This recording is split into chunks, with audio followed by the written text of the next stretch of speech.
ತನಿಗೆ ಗರಿಕೆಯ ಸರಿಸುವೆ ಪರಿಹರಿಸು ಪಾಪ ಗಣಕೆಯ ಸರಿಸುವೆ ಪರಿಹರಿಸು ಪಾಪ ಗಣಾಧಿಪ ರಕ್ತವರ್ಣನು ನೀನು ಲಂಬೋದರ ನಾಡು ಗಣನಾಯಕ ಶರಣು ನಿನಗೆ ಶರಣು. ಗಿರೀಶ್ ಲದ್ವಾ ಅವರು ಈಗಾಗಲೇ ಜನಪ್ರಿಯರಾಗಿರ್ತಕ್ಕಂಥ ವ್ಯಕ್ತಿ, ಯೋಗದಲ್ಲಿ ಪರಿಣಿತಿಯನ್ನು ಉಳ್ಳವರು. ನಮ್ಮ ಮಹಾವಿದ್ಯಾಲಯಕ್ಕೆ ವಿಶೇಷವಾದ ಒಂದು ಕರುಳು ಬಳ್ಳಿಯ ಸಂಬಂಧವನ್ನು ಇಟ್ಕೊಂಡಿದ್ದಾರೆ. ಈಗಾಗಲೇ ಒಂದು 4ನೇ ಅಥವಾ 5ನೇ ಸಲ ನಾವು ಮಾಡ್ತಾ ಇರೋದು ಕಾರ್ಯಕ್ರಮ ಇದೆ.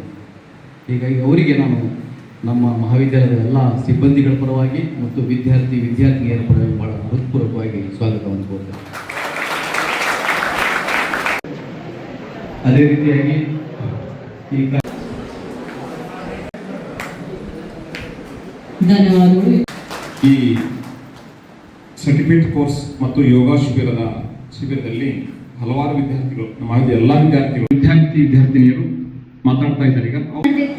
ಇದರಿಂದ ನಮಗಾದ ಅನುಭವ ಮತ್ತು ಉಪಯೋಗಗಳ ಬಗ್ಗೆ ಕೆಲವು ಅನಿಸಿಕೆಗಳನ್ನು ನಾನು ನಿಮ್ಮೊಂದಿಗೆ ಹಂಚಿಕೊಳ್ಳಲು ತುಂಬಾ ಆಸಕ್ತಿ ಇತ್ತು.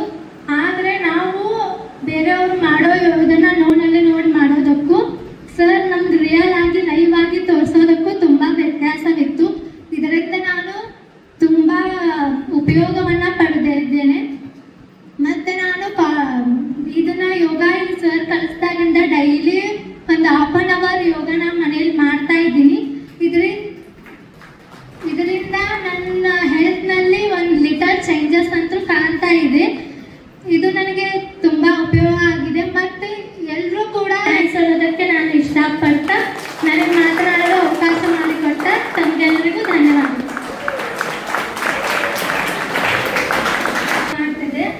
ನನಗೆ ಉಸಿರಾಟದ ಪ್ರಾಬ್ಲಮ್ ಇದೆ. ನಂಗೆ ಡಸ್ಟ್ ಅಲರ್ಜಿ ಇತ್ತು. ಅವಾಗ ನಾನು ಅನುಲೋಮ ವಿಲೋಮ ಪ್ರಾಣಾಯಾಮ ಇವೆಲ್ಲ ಮಾಡ್ತಿದ್ದೆ. ನಂಗೆ ಮತ್ತು ಬೇರೆ ಯಾವ ಥರ ಮಾಡ್ಬೇಕಂತ ಯೋಗ ಗೊತ್ತಿದ್ದಿಲ್ಲ. ಇಲ್ಲೇ ನಮ್ಮ ಕಾಲೇಜ್ ಒಳಗೆ ಮ್ಯಾಮ್ ಹೇಳಿದ್ರು, ಇಲ್ಲ ಯೋಗ ಕ್ಲಾಸ್ ಮಾಡ್ತೀವಿ, ಎಲ್ಲರೂ ಜಾಯಿನ್ ಆಗ್ರಿ, ಎಲ್ಲ ಚಲೋ ಇರ್ತಾರ ನೋಡ್ರಿ, ಜಾಯಿನ್ ಆಗ್ರಿ ಅಂತ ಹೇಳಿದ್ರು. ನಾವು ಇಲ್ಲ ಹೋಗಂಬರ್ರಿ ಜಾಯಿನ್ ಮಾಡೋಣ, ನಮಗೂ ಇದ್ರ ಬಗ್ಗೆ ಮತ್ತು ಒಳ್ಳೆಯದು ಏನು ಆಗುತ್ತೆ ಆರೋಗ್ಯದಲ್ಲಿ ಅಂತೇಳಿ ನಾನು ನಮ್ಮ ಫ್ರೆಂಡ್ಸ್ ಎಲ್ಲರೂ ಸೇರಿ ಜಾಯಿನ್ ಆದ್ವಿ. ನಮಗೆ ಓದೋದಲ್ಲಿ ಹಿಂಗದೆಲ್ಲ ತುಂಬ ಹೆಲ್ಪ್ ಆಯ್ತು. ಜಾತಿ ಸೇರಿದ್ದಲ್ಲ, ಇದು ಇಡೀ ಮಾನವ ಕುಲಕ್ಕೆ ಸಿಕ್ಕಿರುವ ವರ. ಕಾರ್ಯಕ್ರಮದಲ್ಲಿ ನಾವು ವಿವಿಧ ಯೋಗಾಸನಗಳು ಮತ್ತು ಪ್ರಾಣಾಯಾಮಗಳಿದ್ದೆವು. ಈ ಅದ್ಭುತ ಯೋಗ ಕಾರ್ಯಕ್ರಮವನ್ನು ಯಶಸ್ವಿಯಾಗಿ ಆಯೋಜಿಸಿದ ಪ್ರಾಂಶುಪಾಲರು ಮತ್ತು ಶಿಕ್ಷಕರು ಹಾಗೂ ಯೋಗ ತರಬೇತಿದಾರರಿಗೆ ನನ್ನ ಧನ್ಯವಾದಗಳು ಸಲ್ಲಿಸುತ್ತೇನೆ. ಯೋಜನೆ ಬಹಳ ಚೆನ್ನಾಗಿ ಹೇಳಿದರು. ಇದು ಪ್ರಾಕ್ಟಿಕಲ್ ಔಟ್ಕಮ್ ಅಂತ ಕರಿತೀವಿ ನಾವು.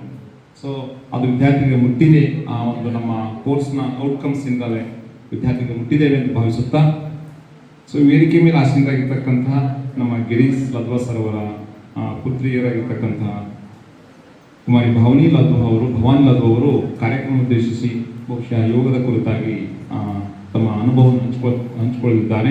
ಅವರಿಗೂ ಸಹ ನಾನು ವೇದಿಕೆಯಲ್ಲಿ ಆಹ್ವಾನಿಸ್ತಾ ಕುಮಾರಿ ಭವಾನಿ ಲದ್ವಾ ಅವರು ಸಮಾರೋಪ ಸಮಾರಂಭವನ್ನು ಉದ್ದೇಶಿಸಿ ಮಾತನಾಡಬೇಕೆಂದು ವಿನಂತಿಸಿಕೊಳ್ಳುತ್ತೇನೆ. Present over the stage and to all my friends. So namaste everyone. Myself Bhavani. So here I am standing in front of you all to speak about the importance of yoga and the education in our lives. So how important is doing yoga? It keeps us, if the yoga keeps us mentally stable and physically stable, but the education which we get helps us to talk in front of you all as I am doing in front of you till now. So I am the real example. As I am standing here, it is the strength which I got through the yoga and the education which I have owned. So I am standing in front of you all today to tell about the importance of yoga. So yoga, it is not something which we can gain in one day, which you can start exercising in just one day.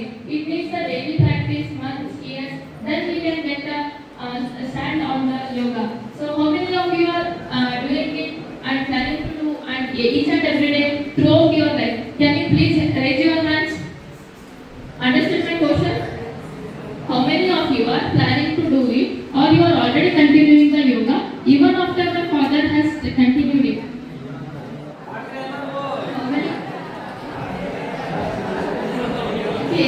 please raise your hand confidently. Why is that like this? Just raise your hands above. Let me know how many of you actually found it effective. Boys. So okay, hands down. So I am actually very glad that many of you are actually raising hand. That means that it was very effective. So actually my request for you that just don't make it seem for only for about 8 days or a month. Please continue it throughout your life. That is the medicine. It is the core. It gives you energy. It keeps you active. So please do it. It may be Surya Namaskara. It may be pranayamas. It may be any of the asanas which you are interested to and feel comfortable with. So this is the thing. Now comes the about education. So let me tell you, my friends, why I am giving this much importance to the education. So let me tell you that me being the now I am getting entered into the medical college, and let me tell you, my friends, that I am the first person in my whole in my ancestors, in my family, to own the medical degree. I am the first to do it. So this is the thing which I got through the education, through the knowledge which I have gained. So even my request would be for you is that please give importance to your education, that may be not just owning a degree, but thinking up to your skills and making it come in reality, and please start it without procrastinating a lot. So no matter whatever it is, even me myself trying to start my content creation journey, it may be whatever you are interested in, please start it, make it possible, and make the college, our state, our country, make proud of you. Thank you. By this I would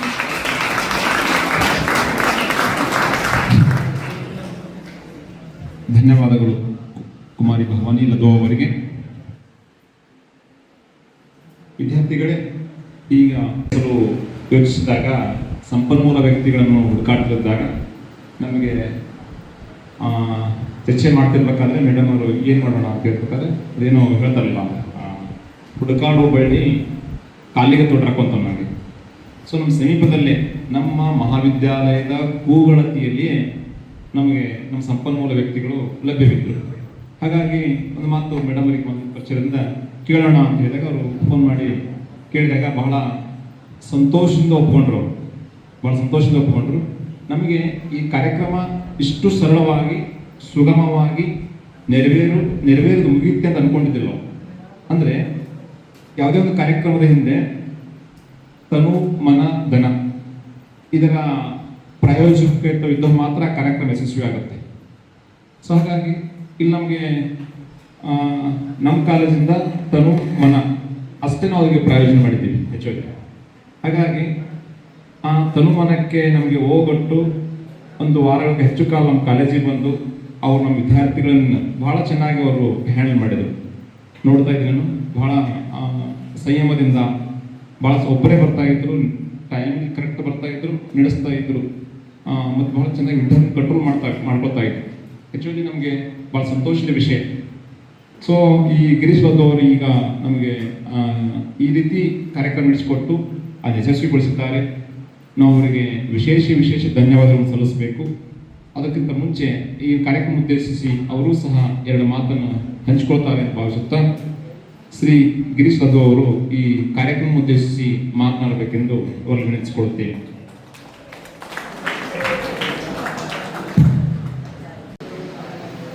ವೇದಿಕೆಯನ್ನು ಅಲಂಕರಿಸಿರುವ ಪ್ರಾಚಾರ್ಯರಾಗಿರುವ ಪಟ್ಟಣ ಶೆಟ್ಟಿ ಗುರುಮಾತೆಯರೇ, ನಮ್ಮ ದೈಹಿಕ ಗುರುಮಾತೆಯರೇ, ಇನ್ನೋರ್ವ ಗುರುಮಾತೆಯರೇ, ಹಾಗೂ ನನ್ನ ಶಿಕ್ಷಕ ವೃಂದವೇ, ಹಾಗೂ ಮುದ್ದು ವಿದ್ಯಾರ್ಥಿನಿ ಮಕ್ಕಳೇ, ಸರ್ವರಿಗೂ ನಮಸ್ಕಾರ. ವಿಶೇಷವಾಗಿ ಈ ಒಂದು 9 ದಿನಗಳ ಕಾಲ ನಿಮ್ಮ ಯೋಗದ ಜರ್ನಿ, ಅದು ಎಷ್ಟು ನಾನು ಹೇಳಿದ್ದೀನೋ, ಅದು ಎಷ್ಟು ನೀವು ಕೇಳಿದ್ರೋ, ನೀವು ರೇಡಿಯೋಲ್ಲಿ ಅಂತಂದಾಗ ಒಂದು ಯಾರೋ ಇಬ್ಬರು ಮಾತ್ರ ಇರ್ತಿದ್ರಿ, ಅದು ಇಬ್ಬರಿಗೆ ಮಾತ್ರ ಅರ್ಥ ಆಗಿದೆ ಅಂತ ತಿಳ್ಕೊಂಡೆ. ಮತ್ತು ಬರ್ತಾ ಒಂದು 50% ಜನ ನಿಮ್ಮ ಕೈ ಹ್ಯಾಂಗ್ ನನ್ನ ಮೇಲೆ ಇರ್ತಿದ್ರಿ, ಅರ್ಥ ಆಗಿದೆ ಅಂತೇಳಿ ಖುಷಿ ಆಯಿತು. ವಿಶೇಷವಾಗಿ ಸರ್ ಹೇಳ್ತಾ ಇದ್ರು, ತನು ಮನದಿಂದ ನಾವು ಗಿರಿಸರಿಗೆ ಹೇಳ್ತೀವಿ ಅಂತೇಳಿ. ನಾನು ಧನಕ್ಕಾಗಿ ಯಾವತ್ತೂ ಕೂಡ ಅಪೇಕ್ಷೆ ಪಟ್ಟವನೇ ಅಲ್ಲ. ನನ್ನ ಗುರುಗಳು ಯಾವಾಗಲೂ ನೆನಪಿಟ್ಕೊಳ್ಳಿ, ನಾ ಹೇಳೋ ಮಾತುಗಳನ್ನು 2 ನಿಮಿಷದಲ್ಲಿ ಕೂಡ ಅದು ನಿಮ್ಮ ಜೀವನಕ್ಕೂ ಉಪಯೋಗ ಆಗ್ಬೋದು.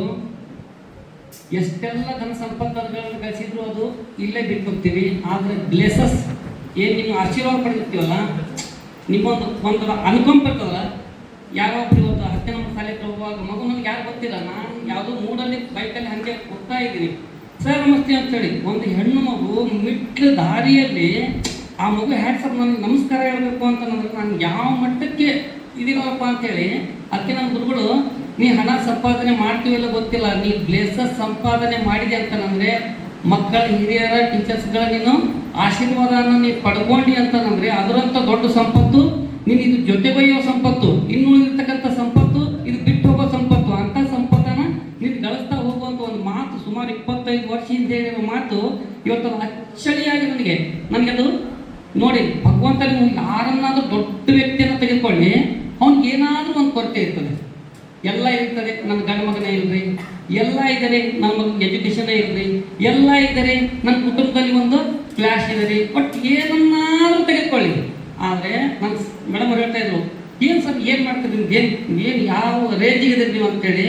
ನಾನೊಂದು ಬಡ ಕುಟುಂಬದಲ್ಲಿ ಸ್ಲಮ್ ಏರಿಯಾದಿಂದ ಬಂದಿರತಕ್ಕಂಥವನು, ಭಗವಂತ ಸೇವೆ ಮಾಡ್ತಾ ಮಾಡ್ತಾ ಮಾಡ್ತಾ ಕೇವಲ ನನ್ನ ಫೋಕಸ್ ಸೇವೆ.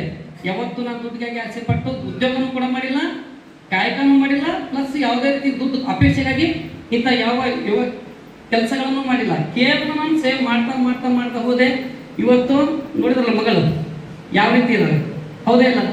ನಾ ಯಾಕೆ ಪದೇ ಪದೇ ಅವಳನ್ನು ನಿಮ್ಗೆ ಪರಿಚಯ ಮಾಡ್ತೀನಿ ಅಂತಂದ್ರೆ, ಬರ್ತಕ್ಕಂಥ ನನಗೆ 51 ವರ್ಷ, ಹೌದಾ ಇಲ್ವೋ? ನಾನು ಪ್ರಾಕ್ಟಿಕಲ್ ಅಲ್ಲಿ ಅನುಭವಗಳು ಕೇಳಿದ್ದು, ಮಠಮಾನ್ಯಗಳದ್ದು ಕೇಳಿದ್ದು, ನಾವು ಪ್ರಾಕ್ಟಿಕಲ್ ಹೇಳುವಾಗ ಕೆಲವೊಂದಿಷ್ಟು ಶಬ್ದಗಳು ನಿಮಗೆ ಸರಿಯಾಗಿ ಅರ್ಥವಾಗದೇ ಇರಬಹುದು. ಹಾಗಾಗಿ ಯೋಗಿ ಪ್ಲಸ್ ಎಜುಕೇಟೆಡ್ ಅಂದ್ರೆ ಅವರು ಹೇಳ್ತಕ್ಕಂಥ ಒಂದೊಂದು ಮಾರ್ಗಸೂಚಿಗಳು ಹೇಗಿರ್ಬೇಕು ಅಂತ ಡೆಫಿನೆಟ್ವಾಗಿ ನಿಮ್ಗೆ ಅದು ಅರ್ಥವಾಗುವ ಹಾಗೆ, ಪ್ರಾಕ್ಟಿಕಲ್ ಆಗಿ ಗೊತ್ತಾಗುವ ಹಾಗೆ ಬರ್ತಕ್ಕಂಥ ನಿಮ್ಮಂತಲ್ಲಿ ಹೆಸರನ್ನೇ ಇದ್ರು ಕೂಡ ಮಾಡಿರ್ಬೋದು. ಆದರೆ ಅದೊಂದು ನಿಮ್ಗೆ ಇನ್ನೂ 100% ಆಗಿ ಮನಮುಟ್ಟಬಹುದಲ್ಲ ಅನ್ನೋ ಉದ್ದೇಶದಿಂದ ಅವ್ರಿಗೆ ಈಗೀಗ ವೇದಿಕೆಗಳನ್ನ ಮತ್ತೆ ಮಗಳು ಪ್ರಥಮ ಈ ಪ್ರಥಮ ದರ್ಜೆ ಕಾಲೇಜಲ್ಲಿ ನಿಮ್ಮೊಂದಿಗೆ ಒಂದು ಪ್ರಾಕ್ಟಿಕಲ್ ಆಗಿ, ಯಾಕಂದ್ರೆ ಫೋಟೋ ಮುಂದೆ ಬರ್ಬೇಕಂದ್ರೆ ಅಷ್ಟು ಸುಲಭ ಮಾತಲ್ಲ, ಅದು ಇಮೇಜ್ ಒಂದು ಬೇಡ ಅಂತೇಳಿ ಇಲ್ಲಿವರೆಗೂ ಬಂದಿತ್ತು. ಆದರೆ ಈ ಕ್ಷಣದಿಂದ ನಾನು ಮಾಡ್ತೀನಿ ಅಂತೇಳಿ ತನ್ನ ಮನಸಾರಿ ಇಚ್ಛೆಯಿಂದ ಬಂದು ಇವತ್ತು ಕೂಡ ಇವತ್ತು ಕಾರ್ಯಕ್ರಮ ಮಾಡ್ತಾ ಇದ್ರೆ ಮೇಡಮ್ ಅವ್ರ ಮಾತು ಕೇಳಕ್ಕೆ ಎಕ್ಸ್ಟೆನ್ಲಿ ಮೇಡಮ್ ಅವ್ರ ಮಾತು ಕೇಳಬೇಕು, ನಾನು ಬರ್ತೀನಿ ಅಂತೇಳಿ ಬಂದಾಗ ಮತ್ತು ಮೇಡಮ್ ಅವ್ರು ಕರ್ಕೊಂಡು ಅವ್ರಿಗೆ ಆತಿಥ್ಯನ ಕೊಟ್ಟು. ಇಷ್ಟೇ ನಾನು ಹೇಳೋದು, ನೀವು ಏನನ್ನಾದರೂ ಜಗತ್ತಿನಲ್ಲಿ ಸಂಪಾದನೆ ಮಾಡ್ಬೇಕಂದ್ರೆ ಬ್ಲೇಸಸ್ ಅನ್ನು ಸಂಪಾದನೆ ಮಾಡಬೇಕು. ಇದೊಂದು ನೀವು ಸಂಪಾದನೆ ಮಾಡಿದ್ರೆ ಅಂದ್ರೆ ನಿಮ್ಗೆಲ್ಲ ಬೆನ್ನ ಹತ್ತಿ ತಂದೆ ತಾನಾಗೆ ಬರ್ತದೆ. ನೀವು ಏನು ಅಪೇಕ್ಷೆ ಕೊಡೋದು ಬೇಡ. ನಾನು ಗಂಟೆ ಅಡಿಬೇಕು, ನಾನು ಮದುವೆ ಮಾಡ್ಕೋಬೇಕು, ನಮ್ಮ ಮನೆ ಕಟ್ಟಬೇಕು, ನಮ್ಮ ಮತ್ತೊಂದು ಮಾಡಬೇಕು, ನನ್ನ ಲಗ್ನ ಆಗಬೇಕು, ಏನು ಮಾಡಬೇಡಿ. ಸುಮ್ಮನೆ ಸೇವೆ ಮಾಡ್ತಾ ಹೋಗಿ, ಗುರುಗಳ ಮಾತು ಕೇಳ್ತಾ ಹೋಗಿ. ಅವ್ರ ಮಾತಿಗೆ ನಾವು ಏನು ಧಿಕ್ಕಾರ ಮಾಡಿದ್ದೇವೆ ಅಂದ್ರೆ ನಮ್ಮ ಜೀವನದ ಗುರಿ ಅದು ಶೂನ್ಯವಾಗಿರ್ತದೆ. ಹಾಗಾಗಿ ಹಿರಿಯರಲ್ಲಿ ಭಕ್ತಿ ಭಾವ ತುಂಬಿರಬೇಕು, ಹೌದಲ್ವಾ? ಇಂಥ ಗುರುವಿನ ಮಾತುಗಳನ್ನ, ಹಿರಿಯರ ಮಾತುಗಳನ್ನ ಯಾರು ನಾವು ಪಾಲಿಸ್ತೀವೋ, ಇಂಥ ಯೋಗಾಭ್ಯಾಸ ನಾನು ಪದೇ ಪದೇ ಹೇಳೋದೇನಂತಂದ್ರೆ ಒಂದೇ ಮಾತು, ನೀವು ಆರೋಗ್ಯವಂತರಾಗಿರ್ಬೇಕು. ಇದು ನನ್ನ ಕಳಕಳಿಯ ಒಂದು ಉದ್ದೇಶವಾಗಿದೆ. ಯಾಕೆ ನಾನೊಂದು ಗ್ರಾಮೀಣ ಭಾಗಗಳಲ್ಲಿ, ಕಟ್ಟ ಕಡೆ ಹಳ್ಳಿಗಳಲ್ಲಿ ಅಲ್ಲಿ ಹೋಗಿ ಒಂದು ಪಾಲಕರನ್ನ, ಅಲ್ಲಿ ಒಂದು ಶಾಲಾ ಶಿಕ್ಷಕರನ್ನ ಕರ್ಕೊಂಡು ಹೇಳೋ ಉದ್ದೇಶ ಏನಂತಂದ್ರೆ, ನನ್ನ ಕೂಸು, ನನ್ನ ದೇಶದ ಕೂಸು, ನನ್ನ ತಾಲೂಕಿನ ಕೂಸು ಎಲ್ಲೋ ಅವನ ಕೊನೆಯ ಕ್ಷಣಗಳಲ್ಲಿ ಆಸ್ಪತ್ರೆಯಲ್ಲಿ ಸಾಯಬಾರ್ದು. ಇವತ್ತು ಹುಟ್ಟೋದು ಆಸ್ಪತ್ರೆಯಲ್ಲಿ, ಸಾಯೋದು ಎಷ್ಟು ಸರಳ ಹೇಗೆ ಹೇಳ್ತಿರಲ್ಲ. ಯೋಗಿಗಳ ಹೊತ್ತು ಆಸ್ಪತ್ರೆಯಲ್ಲಿ ಸಾಯೋದು ಇಲ್ಲ, ಆಸ್ಪತ್ರೆಯಲ್ಲಿ ಹುಟ್ಟೋದು ಇಲ್ಲ. ಅಂತ ಯೋಗಿಗಳು ನೀವು ಆಗ್ಬೇಕು ಅಂತ ಹೇಳಿ ನಮ್ಗೆ ಅವಕಾಶ ಮಾಡಿಕೊಟ್ಟಿರ್ತಕ್ಕಂಥ ಮತ್ತು ಇಷ್ಟು ವಿಶೇಷವಾಗಿ ಆತಿಥ್ಯದಿಂದ ನಾನು ಸುಮಾರು 200 ಕಾರ್ಯಕ್ರಮಗಳು ಮಾಡಿದ್ರು ಕೂಡ ಆಮಂತ್ರಣದಲ್ಲಿ ಪತ್ರಿಕೆ ಬಹಳಷ್ಟು ಹಿರಿಯರು ಮತ್ತು ಪತ್ರಿಕೆದಲ್ಲಿಯೂ ಕೂಡ ಪ್ರಕಟವಾಗಿದೆ. ಎಷ್ಟು ಚಂದ ಗಿರೀಶ್ ಯೋಗ ಶಿಕ್ಷಕರು ಇಷ್ಟು ಅದ್ಭುತವಾಗಿ ಒಂದು ಸಂದೇಶಗಳನ್ನು ಕೊಟ್ಟಿರ್ತಾರೆ. ಪಿನ್ನು ನಾನು ಮಾತಾಡಿರ್ತಕ್ಕಂಥ ಪಿನ್ನು ಅಂಶಗಳನ್ನು ಹೆಂಗೆ ನೀವು ಅದೊಂದು ಮಾಡಿದರೆ ಹ್ಯಾಟ್ಸ್ ಆಫ್ ಎಲ್ಲರಿಗೂ. ಇದಕ್ಕೆ ಕಾಣುವ ಕೈಗಳು ಕಾಣದೇ ಇರ್ತಕ್ಕಂಥ ಟೋಟಲಿ ಪ್ರಥಮ ದರ್ಜೆ ಕಾಲೇಜಿನ ಸಮಸ್ತ ಗುರುವೃಂದಕ್ಕೆ ಮತ್ತೊಮ್ಮೆ ನಮಸ್ತೆ.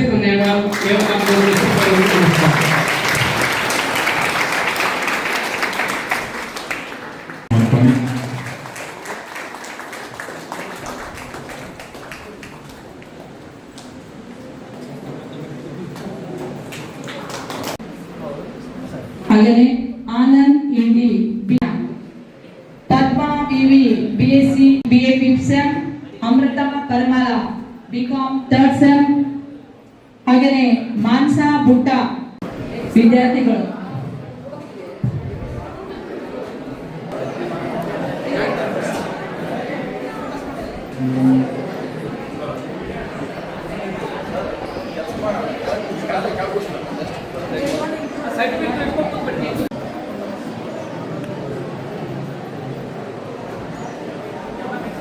ಗಿರೀಶ್ ಲದ್ವಾ ಸರ್ ಅವರೇ ಹಾಗೂ ವೇದಿಕೆ ಮೇಲೆ ಆಸೀನರಾದಂತಹ ಹಿರಿಯರು, ಮಾರ್ಗದರ್ಶಕರು ಆಗಿರುವಂತಹ ವಾಣಿಜ್ಯ ವಿಭಾಗದ ಮುಖ್ಯಸ್ಥರು ಆಗಿರುವಂತಹ ಡಾಕ್ಟರ್ ಗಾಯತ್ರಿ ಮೇಡಮ್ ಅವರೇ ಹಾಗೂ IKVC ಸಂಚಾಲಕರಾದಂತಹ ಅಜಿಮ್ ಸರ್ ಅವರೇ, ಕನ್ನಡ ವಿಭಾಗದ 2 ಕಣ್ಣುಗಳ ಅಂತಾನೆ ಹೇಳ್ಬೋದು ಆರಿಫ್ ಸರ್ ಮತ್ತು ಮಹತೇಶ್ ಸರ್ ಅವರೇ, ಹಾಗೂ ಈ ಕಾರ್ಯಕ್ರಮವನ್ನ ಬಹಳ ಅಚ್ಚುಕಟ್ಟಾಗಿ ನಿರ್ವಹಿಸಿ ನಿಮಗೆ ಇದರ ಫಲವನ್ನ ಕೊಡಲು ಅವರು ಬಹಳ ಸಾಕಷ್ಟು ಶ್ರಮವನ್ನ ವಹಿಸಿ ಬಹಳ ಅಚ್ಚುಕಟ್ಟಾಗಿ ಕಾರ್ಯಕ್ರಮವನ್ನ ನಿರ್ವಹಿಸಿ ಏರ್ಪಡಿಸಿ ನಿಮಗೆ ಅದರ ಸದುಪಯೋಗವನ್ನ ಪಡೆದುಕೊಳ್ಳುವಲ್ಲಿ ಈ ಕಾರ್ಯಕ್ರಮವನ್ನು ಆಯೋಜಿಸಿದಂತಹ ಕ್ರೀಡಾ ವಿಭಾಗದ ಮುಖ್ಯಸ್ಥರಾಗಿರುವಂತಹ ಸಹೋದರಿಯಾಗಿರುವಂತಹ MS ಇಂಜಿನಿಯರಿಂಗ್ ಮೇಡಮ್ ಅವರೇ ಹಾಗೂ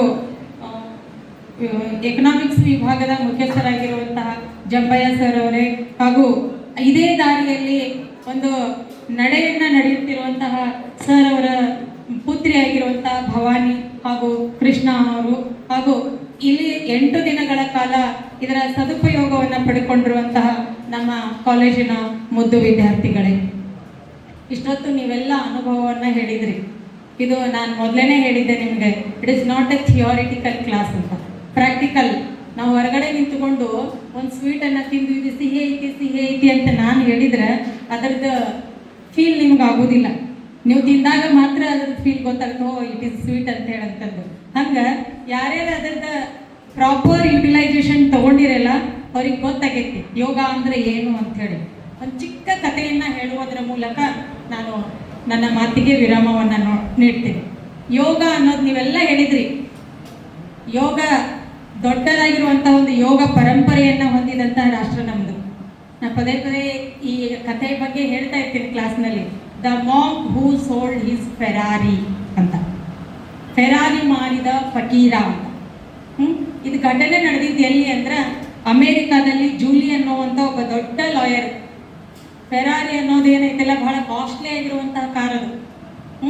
ಎಷ್ಟು ಹೆಸರು ಗಳಿಸ್ತಿದ್ದ ಅಂದ್ರೆ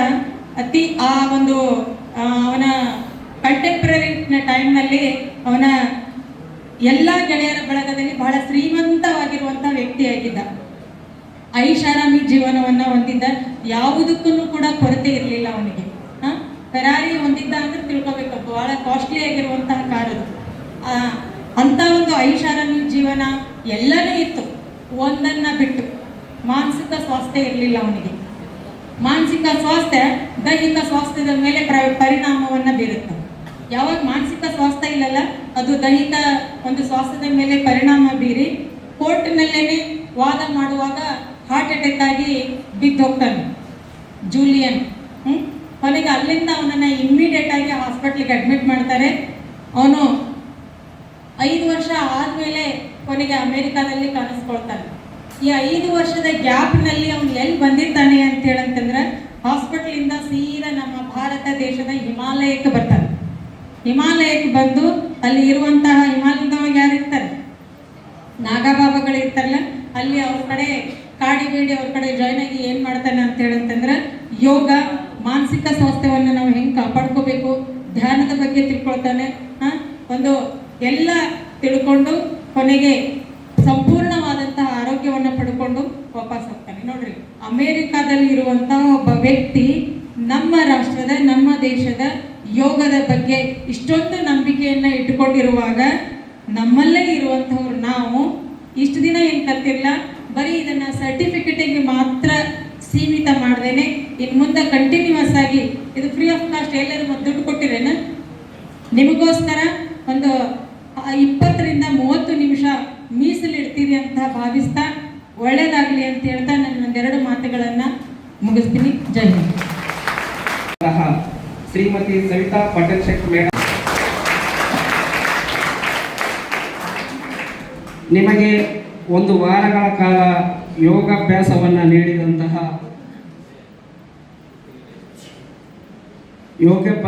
ನೀಡಿದಂತಹ ಮುಖ್ಯ ಅತಿಥಿಗಳಾದಂತಹ ಯೋಗ ತರಬೇತಿದಾರರಾದಂತಹ ಗಿರೀಶ್ ಲದ್ವಾ ಸರ್ ಇವರಿಗೆ ಕಾಲೇಜಿನ ಪರವಾಗಿ, ವಿದ್ಯಾರ್ಥಿಗಳ ಪರವಾಗಿ ಹಾಗೂ ನನ್ನ ವೈಯಕ್ತಿಕವಾಗಿ ತುಂಬುರಿದ ಧನ್ಯವಾದಗಳನ್ನು ಕೊಡ್ತಾ ಇದ್ದೇನೆ.